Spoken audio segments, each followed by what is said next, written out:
Les invito a ir al libro de San Lucas. Libro de San Lucas.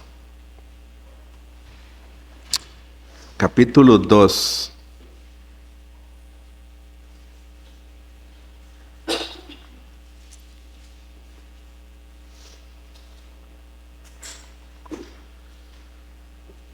Vamos a leer los versículos del 8 al 12. 8 al 14, perdón. Pero vamos a enfocarnos en el versículo 14. Sí. Más bien vamos a leer del 8 al 20, ¿sí? Vamos a orar primero y vamos a pedirle al Señor que nos hable a través de su palabra. Te damos gracias, Señor, por esta mañana en que estamos aquí reunidos, dándote la gloria y la honra a ti, Señor, porque eres bueno, porque hasta aquí, Señor, nos has ayudado, porque nos has perdonado, Señor, de nuestros pecados. Es lo que estamos celebrando como cristianos en esta época, Señor, esa grande salvación que vino en la persona de Jesucristo en su nacimiento. Gracias, Señor. Estamos muy agradecidos a ti por esa gran salvación, por ese perdón de nuestros pecados, por ese sacrificio que hiciste por nosotros y porque estás ahora, Señor, lleno de gloria y majestad, a la diestra del Padre, reinando con poder soberanamente sobre todo el mundo, sobre toda la creación, y eso nos da mucha paz, Señor, mucha tranquilidad de que tú estás en control de todas las cosas que pasan en este mundo, las cosas malas a nuestros ojos y las cosas buenas también, sabiendo, Señor, que todo lo que ocurre en este mundo, en esta vida, es para también para nuestro crecimiento espiritual, Señor, cuando vemos todas las cosas que suceden y lo que tú estás haciendo en este mundo. Bendice tu palabra, Señor, en esta mañana y ayúdanos a entender lo que vamos a leer y escuchar, y también ayúdanos a ponerlo en práctica en nuestra vida, Señor. Que no seamos solamente oidores, sino hacedores, como dice el apóstol Santiago. En el nombre de Jesús te damos gracias. Amén y amén. Vamos a continuar, voy a continuar hablando sobre lo que dice la Escritura de la Navidad, del tiempo en que estamos hoy en día disfrutando. Ayer, cuando veníamos de Heredia con Edgar, es impresionante las tardes tan bellas que hace el Señor, ¿verdad? Que nos regala en este tiempo de diciembre, enero, todo el tiempo de verano, ¿verdad? Son extraordinarias. La creación de Dios se ve muy linda. En las mañanas también. Es un tiempo hermoso en que estamos disfrutando. Entonces, eso nos ayuda a recordar la gloria de Dios, ¿verdad? En toda su creación. Vamos a leer entonces la palabra de Dios, versículo 8 del capítulo 2. Dice así la palabra de Dios. Había pastores en la misma región que velaban y guardaban las vigilias de la noche sobre su rebaño. Y he aquí se les presentó un ángel del Señor, y la gloria del Señor los rodeó de esplendor, y tuvieron gran temor. Pero el ángel les dijo: no temáis, porque he aquí os doy nueva de gran gozo, que será para todo el pueblo. que os ha nacido hoy en la ciudad de David un Salvador, que es Cristo el Señor. Esto os servirá de señal: hallaréis al niño envuelto en pañales, acostado en un pesebre. Y repentinamente apareció con el ángel una multitud de las huestes celestiales que alababan a Dios y decían: Gloria a Dios en las alturas y en la tierra paz, buena voluntad para con los hombres. Sucedió que cuando los ángeles se fueron de ellos al cielo, los pastores se dijeron unos a otros: pasemos pues hasta Belén y veamos esto que ha sucedido y que el Señor nos ha manifestado. Volvieron pues apresuradamente y hallaron a María y a José y al niño acostado en el pesebre. Y al verlo dieron a conocer lo que se les había dicho acerca del niño. Y todos los que oyeron se maravillaban de lo que los pastores les decían. Pero María guardaba todas estas cosas, meditándolas en su corazón. Y volvieron los pastores, glorificando y alabando a Dios por todas las cosas que habían oído y visto, como se les había dicho. Que el Señor bendiga su palabra en esta mañana, hermanos.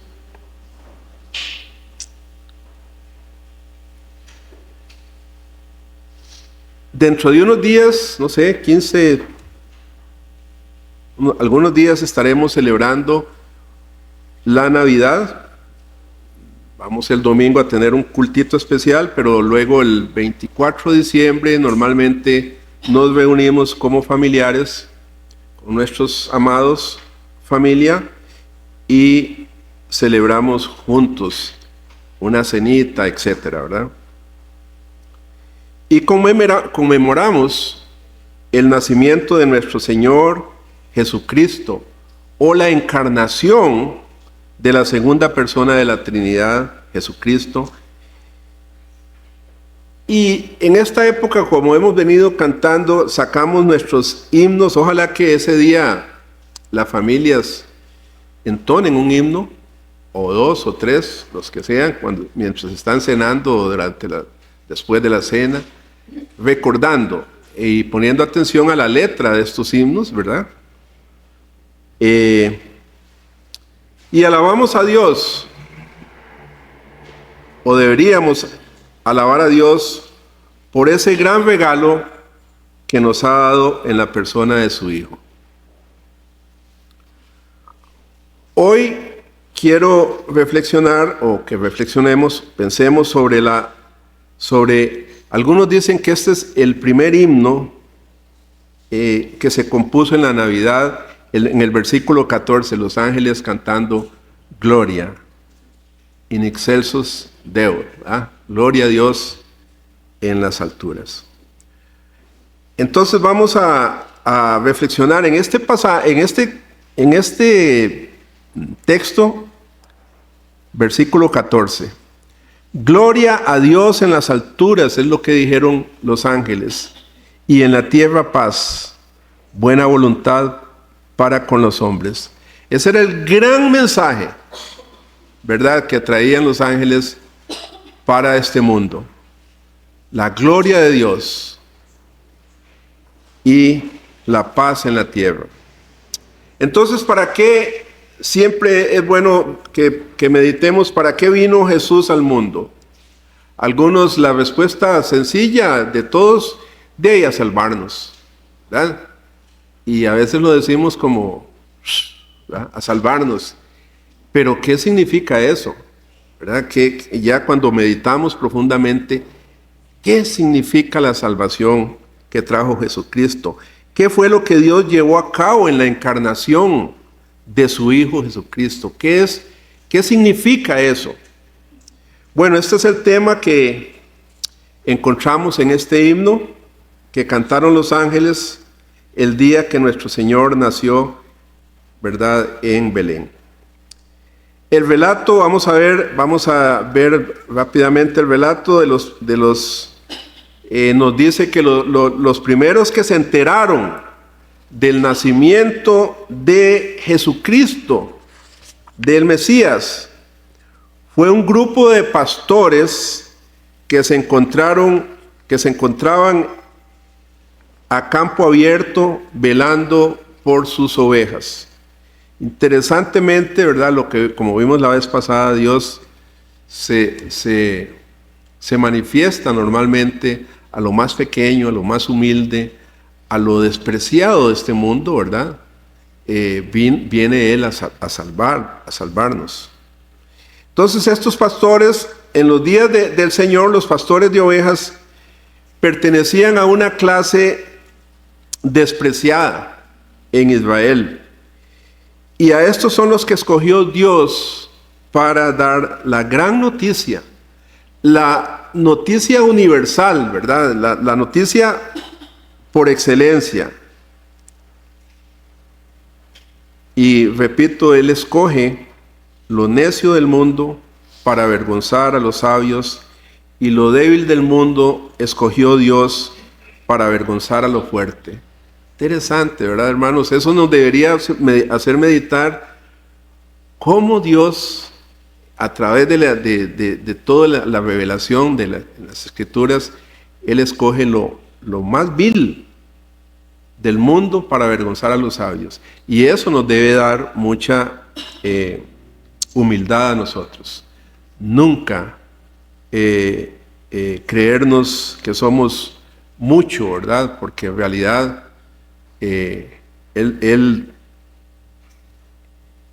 no somos nada delante de Él. Y dice el texto en el versículo 9 que leímos: y aquí se les presentó un ángel del Señor a esos pastores, y la gloria del Señor los rodeó de resplandor, y tuvieron gran temor. Por supuesto que esto produjo en ellos un gran temor. Personas humildes, personas no muy valientes, ¿verdad? Les produjo gran temor. Pero el ángel les tranquiliza y les dice: no tengan miedo, no teman. Y esa palabra en la Biblia se repite muchísimas veces. Ustedes buscan esa palabra del temor, ¿verdad? No, se repite por todas partes, donde Dios le dice a sus escogidos, a su pueblo: no tengan miedo.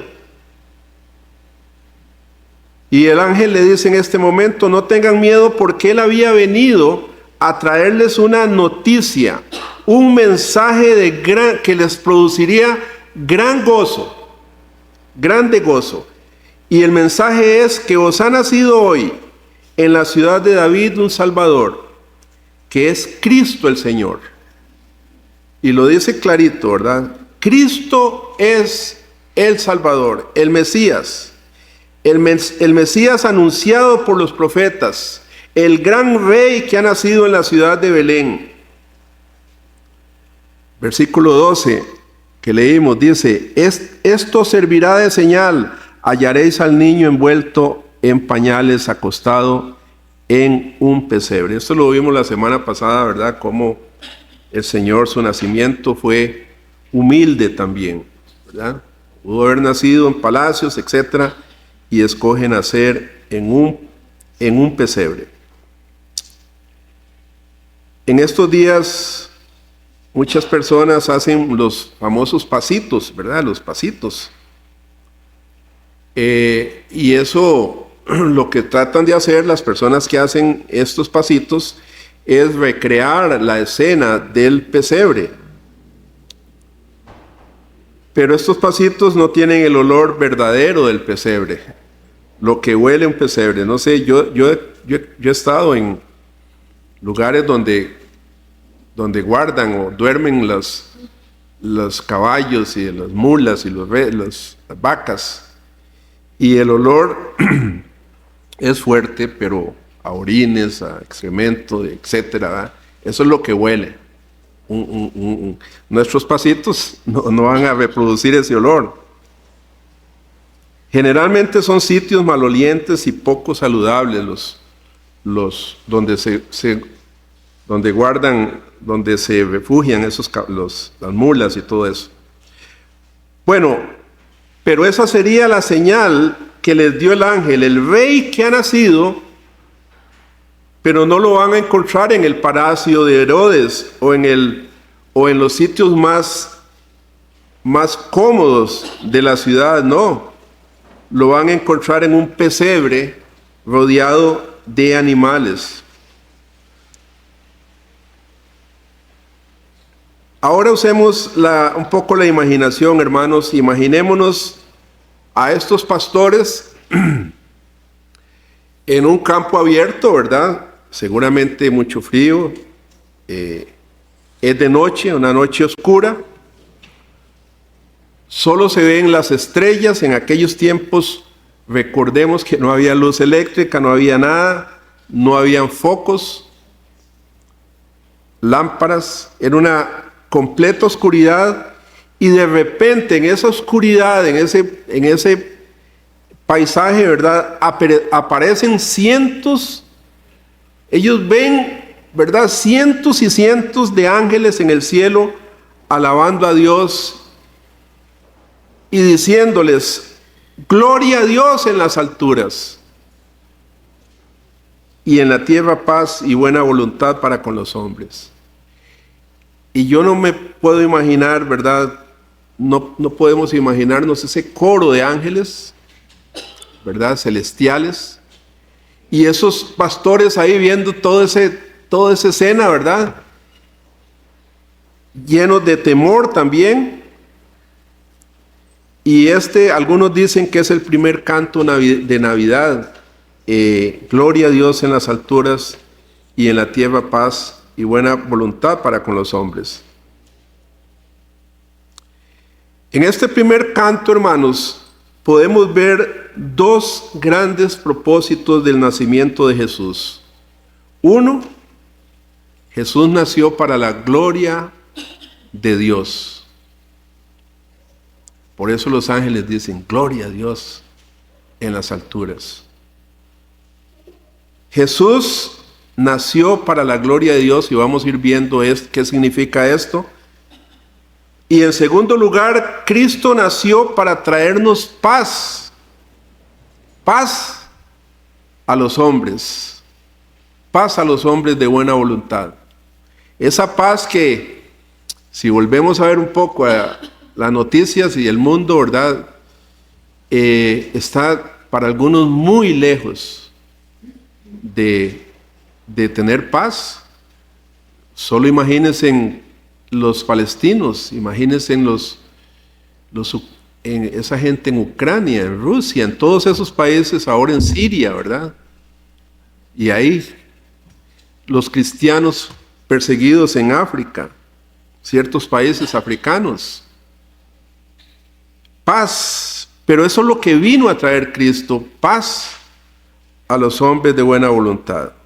Entonces veamos el primer punto: Cristo nació para dar gloria a Dios. Sin duda, hermanos, todos los cristianos recibimos un beneficio muy, muy grande por causa del nacimiento de Jesucristo. Pero el foco primero en este cántico de alabanza de los ángeles es la gloria de Dios, no nuestro beneficio. La gloria de Dios es el primer punto. No podemos entender el significado de la Navidad si no entendemos que Jesucristo vino para la gloria de Dios. Cristo nació para darle gloria a su Padre celestial.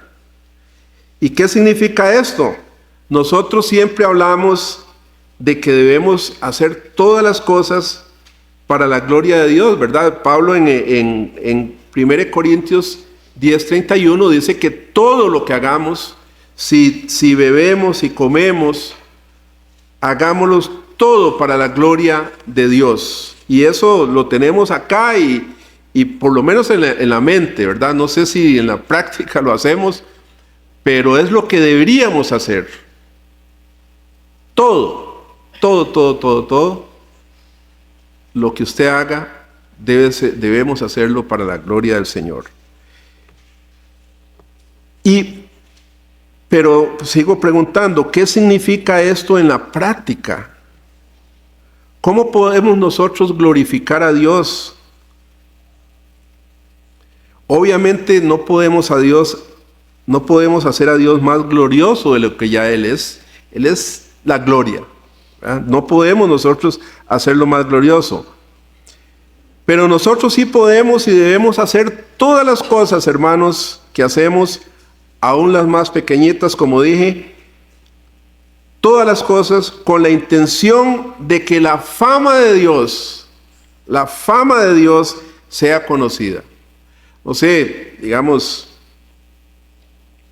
debemos demostrar en alguna forma aquellas características de nuestro Dios que lo hacen a Él un ser lleno de gloria.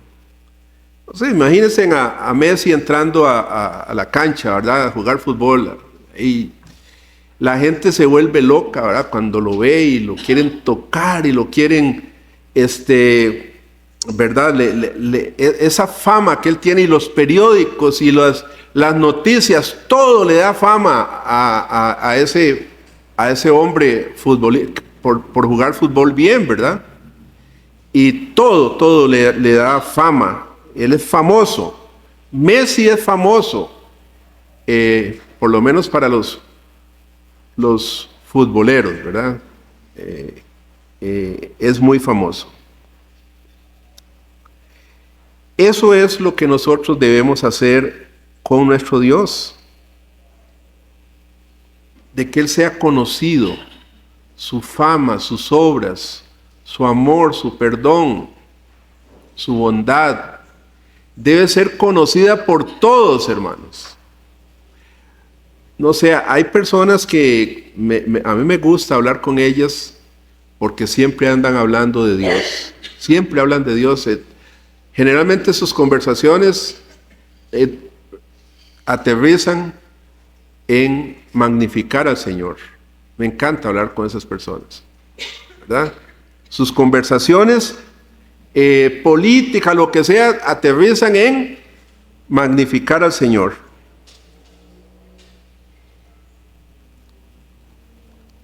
Dice el salmista en el Salmo 19 que los cielos cuentan la gloria de Dios. ¿Verdad? Toda su creación habla de la gloria de Dios. Igual como un artista, ayer en esa reunión que estábamos allá en Heredia, había una señora muy linda, ¿verdad?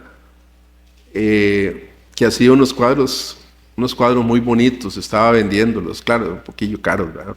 Si no me hubiera traído uno, ¿verdad? Pero un artista. Bueno, Hania también demostró ahí su habilidad artística en unos cuadros muy lindos que llevó, ¿verdad?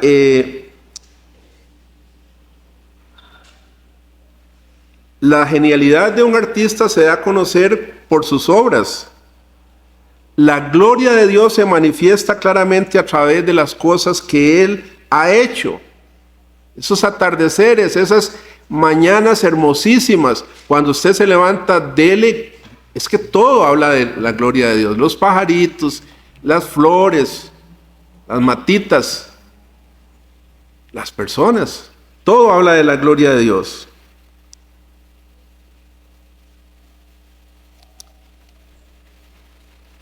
Ninguno de nosotros llegamos a conocer, por ejemplo, artistas como Miguel Ángel, Rembrandt o Leonardo da Vinci. Pero ¿cómo los conocemos a ellos? A través de sus obras. La gran capacidad artística que ellos tienen o tenían de plasmar, ¿verdad?, su arte en esas pinturas. Y uno dice, wow, qué lindo. Qué hermosa pintura. La Mona Lisa, todo el mundo conoce la Mona Lisa. Bueno, lo que el salmista aquí nos está diciendo es que en un sentido muchísimo mayor, nosotros podemos ver un despliegue, hermanos, de la gloria de Dios a través de todas las cosas que Él ha hecho. Sus huellas digitales están impresas en toda la creación. Todo, por donde usted vuelva a ver. la magnífica creación, están las huellas del Señor. Si una persona, cualquier persona, observa esas cosas sin prejuicio, el universo, debe llegar a la conclusión de que Dios existe y que es un Dios muy, muy, muy sabio, muy poderoso, de que Él es digno de honor, alabanza y adoración. Cualquier persona, ¿verdad?, que pueda ver esto. Pero hermanos, de todas las cosas que Dios ha escogido para mostrar su gloria, ninguna, hermanos, ninguna es más grande, maravillosa y elocuente que el nacimiento de nuestro Señor Jesucristo. Es que ahí podemos ver la gloria de Dios. No existe ninguna otra cosa creada, no existe un evento en la historia que se pueda comparar, hermanos, con ese milagro que sucedió en Belén. Lo que usted y yo vamos a celebrar dentro de unos poquitos días. Si lo celebramos cristianamente, ¿verdad? Si entendemos lo que estamos celebrando. El Dios Todopoderoso, hermanos, el creador de todo el universo, aquel Dios que sostiene las galaxias, todo el universo, decidió asumir una naturaleza humana como usted y yo, semejante en todo a nosotros, excepto en que Él no tenía pecado. Y nació para redimirnos del pecado. Y todo eso sin dejar de ser Dios. Esta es la enseñanza de Pablo en Filipenses 2, del 5 al 8. Este texto nos es tan familiar, ¿verdad? Este pasaje de Efesios 2, 5, 8, que muchas veces puede robarnos el sentido de asombro que nos debe dar ese pasaje. Voy a leerlo, hermanos, y busquémoslo. Efesios 2, 5, 8. Y leámoslos como si nunca lo hubiéramos leído. Como si fuera la primera vez que leemos este pasaje. Efesios 2, del 5 al 8.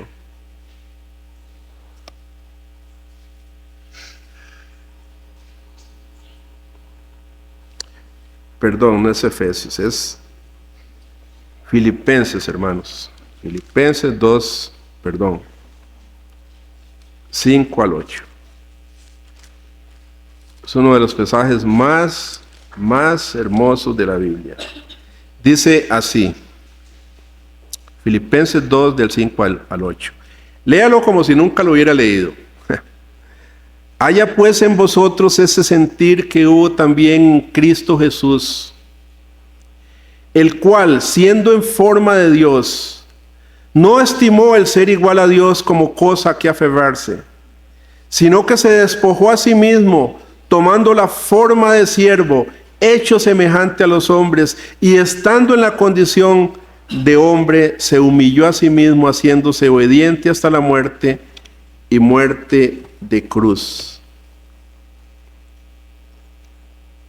Jesús, hermanos, dice el pasaje, que siendo Dios tomó forma de siervo. Jesús, siendo Dios, por obediencia al Padre, se humilló hasta la muerte.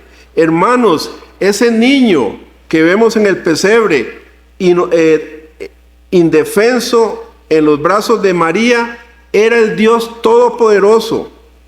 Era el Dios y hombre a la vez, sin que perdiera su divinidad. Hermanos, esto es lo que hace más sorprendente el sacrificio de Cristo, porque Él tuvo en todo momento sus atributos divinos, Dios y hombre. Nunca dejó de tenerlos, pero decidió no usarlos para morir por nosotros en una cruz.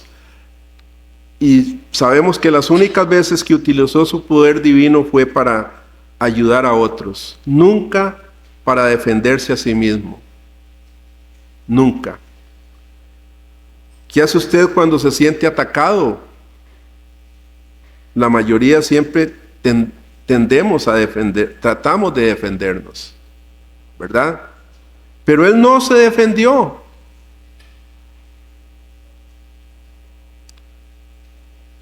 Recuerden ese pasaje cuando iban a arrestar a Pedro y Pedro le cortó la oreja al siervo del sumo sacerdote. Y Cristo le dijo: Pedro, si yo quiero, ahora mismo le pido al Padre y me envían 12 legiones de ángeles, pero no lo voy a hacer. Estoy parafraseando, porque yo vine a dar mi vida en rescate por muchos. Cristo, hermanos, voluntariamente se hizo débil para que nosotros pudiéramos ser salvados por medio de su muerte. Y estas cosas, hermanos, las hemos oído vez tras vez tras vez, y no sé si a ustedes se les eriza de nuevo los brazos cuando oye esas cosas. Hermanos, Cristo no se defendió porque Él vino a glorificar a su Padre, a darle gloria a su Padre, haciendo su voluntad. Otra vez, ¿en qué sentido el nacimiento de Cristo glorifica a Dios? ¿Verdad? Porque a veces no es tan fácil de que lo entendamos. Bueno, en primer lugar, hermanos, porque ese nacimiento nos muestra en una forma sorprendente la justicia de Dios. La justicia de Dios. ¿Cómo? ¿Cómo es eso? Recordemos que glorificar a Dios, hermanos, es mostrar aquella fama, aquello que le da fama y honor a Dios, ¿verdad? Eso es glorificar. Lo que hacemos que le da fama y honor. Normalmente cuando pensamos en la encarnación de Jesucristo, nosotros cuando pensamos en ¡ay, qué lindo! La encarnación de Jesucristo, pensamos en el amor de Dios y ciertamente así es. Dios nos ama mucho, pero no pensamos en su justicia muchas veces.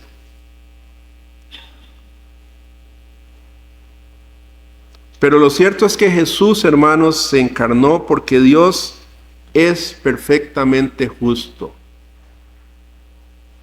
Perfectamente justo.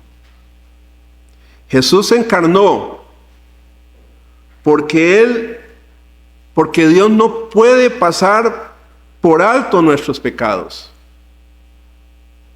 Me explico, hermanos.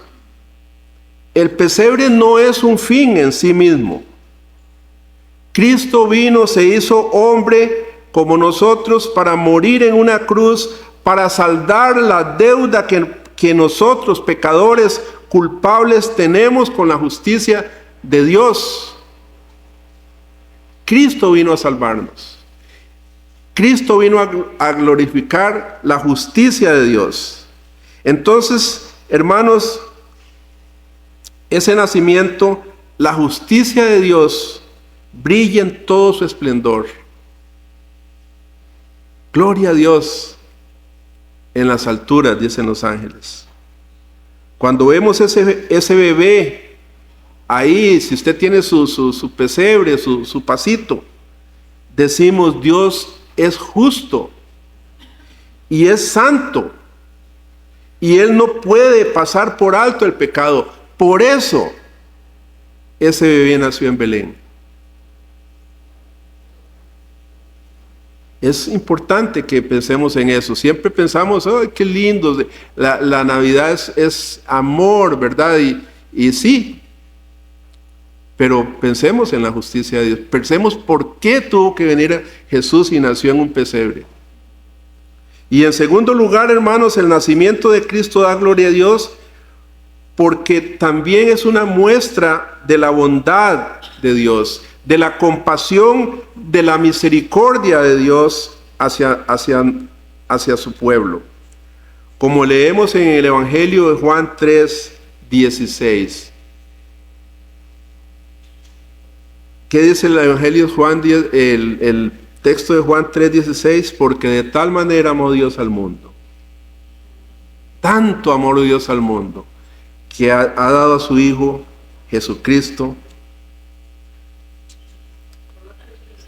para que todo aquel que en Él cree no se pierda, mas tenga. De tal manera amó Dios al mundo, ¿verdad? Cristo vino a salvarnos. Ese bebé creció, vivió una vida de santidad, fue crucificado para pagar por nosotros. De tal manera nos amó Dios, que dio a su Hijo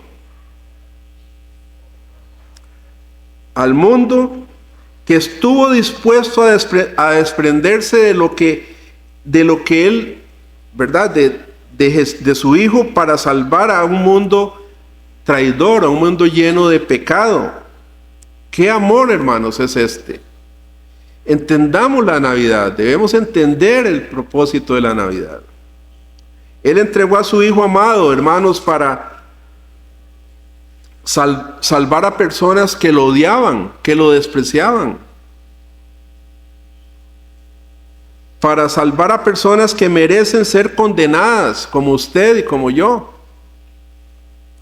Por eso dice, porque de tal manera amó Dios al mundo. Es que es incomprensible ese amor. Y de paso esto pone en evidencia, hermanos, la forma distorsionada como el mundo celebra la Navidad. Supuestamente en estos días los países denominados cristianos celebramos la venida de aquel que vino al mundo para redimirnos del pecado y así cumplir el propósito de nuestra existencia. ¿Cuál es el propósito de nuestra existencia? Leemos en el Catecismo Menor de Westminster. ¿Cuál es el fin principal de la existencia del hombre? ¿Por qué usted está ahí? ¿Por qué estamos en este mundo? ¿Cuál es el fin del hombre? Y la respuesta que da nuestro catecismo es para glorificar a Dios y gozar de Él para siempre. Ese es el propósito por lo que usted esté en este mundo, hermanos. Para dar gloria a Dios. Para hablar de la fama del Señor, de las bondades, de la misericordia. No deberíamos cansarnos de hablar de eso, aunque nos digan aleluyas y cosas de eso.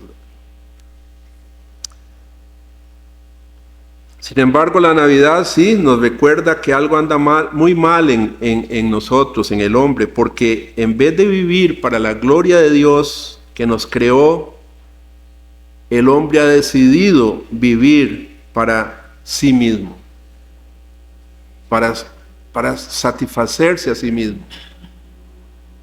Entonces la pregunta es, ¿cómo se supone que nosotros deberíamos celebrar este evento a través del cual Dios vino a corregir este mal en que estábamos? ¿Acaso no es cierto que la Navidad, hermanos, es uno de esos periodos del año en el que más claramente el ser humano apela a la codicia, a su propia codicia, ¿verdad?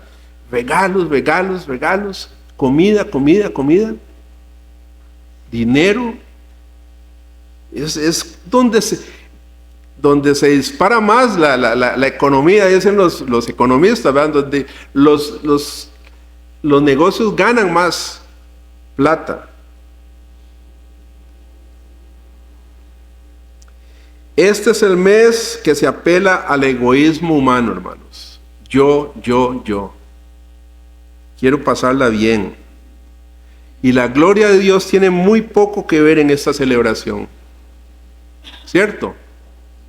Tiene muy poco que ver la gloria del Señor.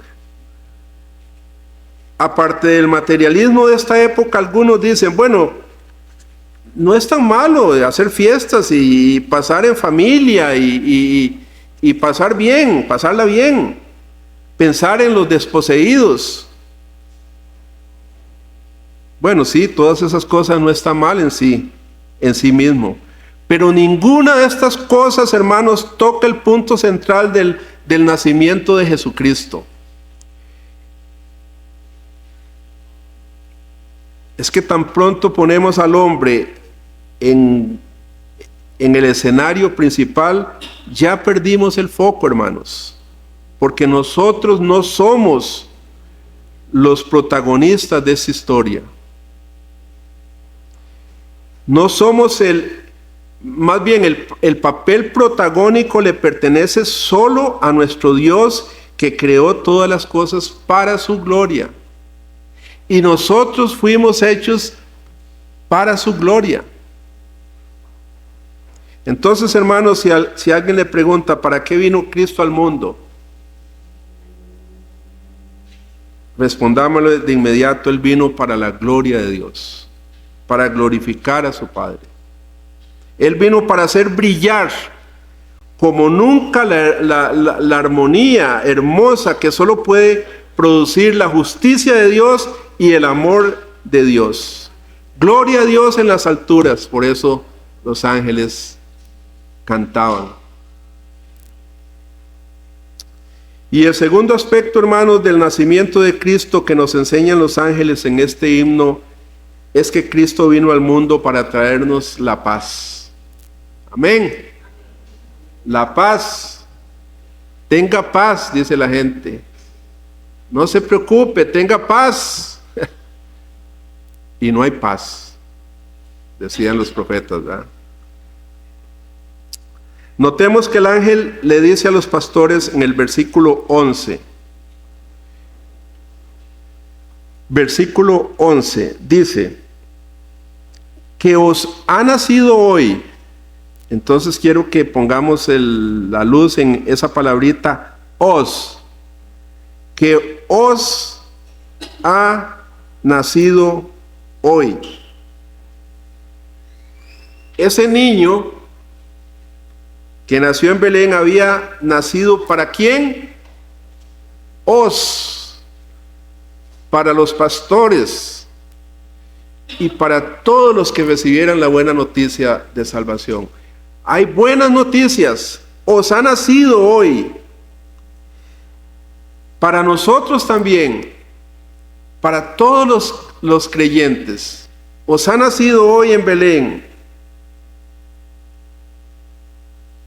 Porque y recordemos las palabras que cantamos ahora en el himno, la profecía de Isaías 9:6. Porque un niño nos ha nacido. Porque un niño nos ha nacido, ¿verdad? Porque un niño nos ha nacido, nos es nacido, hijo nos es dado. Ese niño era admirable, consejero, Dios fuerte, príncipe de paz, Dios eterno, príncipe de paz. Y Él nos ha nacido a nosotros, a los creyentes, a los que se humillan delante de Él y le dicen: Señor, toda mi vida es tuya, perdona mis pecados, me arrepiento de todos mis pecados. Esa paz, hermanos, es verdadera y es permanente. Y yo creo que ustedes son testigos de que en Cristo tenemos paz.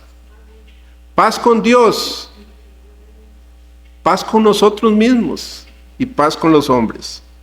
Esa paz, hermanos, es verdadera, es permanente, porque no depende de nosotros. Es una paz que depende del hecho de que nosotros hemos sido reconciliados con Dios. Fuimos reconciliados con Dios. Es la paz con Dios, hermanos, que nos permite experimentar la paz de Dios. Repito, es la paz con Dios, esa paz que nos viene de lo alto, lo que nos permite experimentar la paz de Dios. Esa paz que sobrepasa, dice el apóstol, todo entendimiento.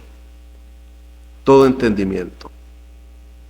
Romanos 5:1 dice que hemos sido justificados por la fe. Justificados pues por la fe, tenemos que paz con Dios. Paz con Dios.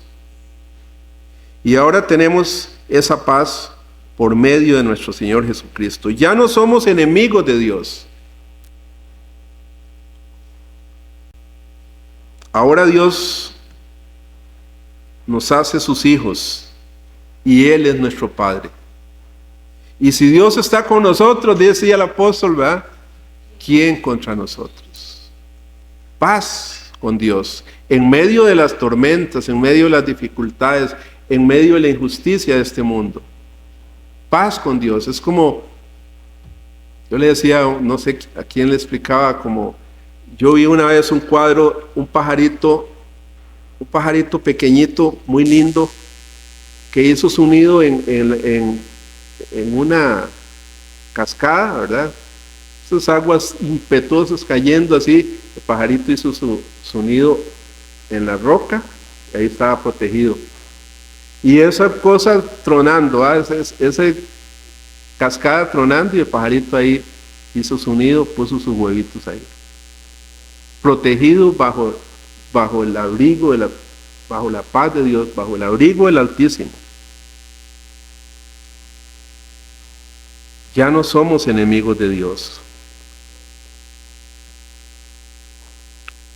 Y una de las cosas extraordinarias que Dios hace con sus hijos, con nosotros, es permitirnos disfrutar de su paz. En medio de la tormenta, en medio de la cascada, disfrutamos su paz, independientemente de las circunstancias a nuestro alrededor. Porque sí, vemos cascada, vemos ruido, mucho ruido a nuestro alrededor. Y este es el aspecto de la paz que el mundo no puede entender, hermanos. El mundo no puede entender esa paz. No se puede disfrutar de paz mientras el mundo está separado de Dios, del Dios de paz. No se puede. Sin Dios no hay paz. No hay paz para el impío, dice el salmista.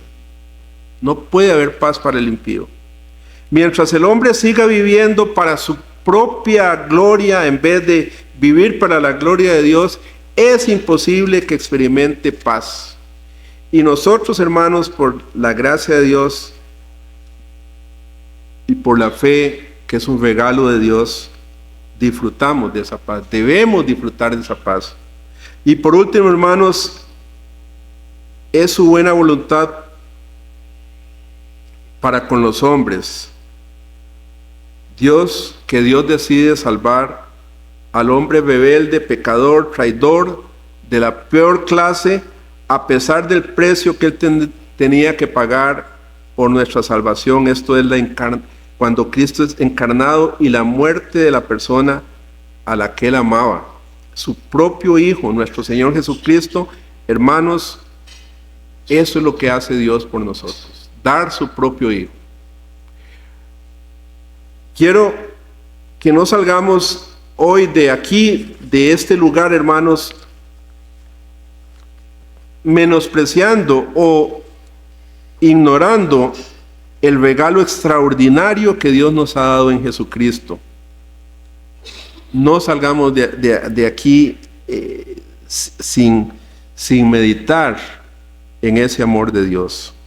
Pensemos y meditemos en todo esto, hermanos, en estos días, para que usted pueda tener y disfrutar una verdadera Navidad en la que usted le dé gloria a Dios y que usted disfrute la paz de Dios, que trae como resultado la paz del Señor. Que Dios les bendiga, hermanos, y que sigan disfrutando de estos días maravillosos y que podamos entender cada vez más a profundidad lo que significa celebrar Navidad. Que Dios les bendiga.